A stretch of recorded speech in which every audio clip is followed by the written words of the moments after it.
Republican Kathy Szeliga's race for U.S. Senate is an example of a candidacy that could suffer thanks to polls showing waning support for Donald Trump among women. Trump becomes a difficulty for Kathy Szeliga. And political analysts point to polls like this to make a point about the Republican woman running to replace Senator Barbara Mikulski. Since the conventions, Donald Trump's lead over Clinton for GOP women votes has dropped 13%.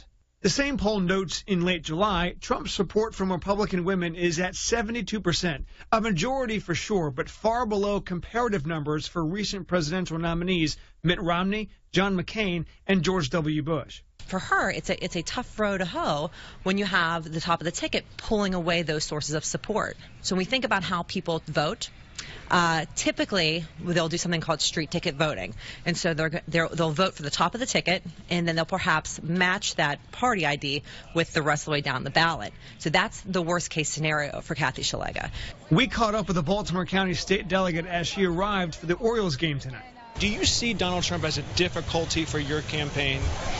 I know that I speak to women every day across our great state, and we care about the same things that Republican and Democrat independent women, we all care about the same thing.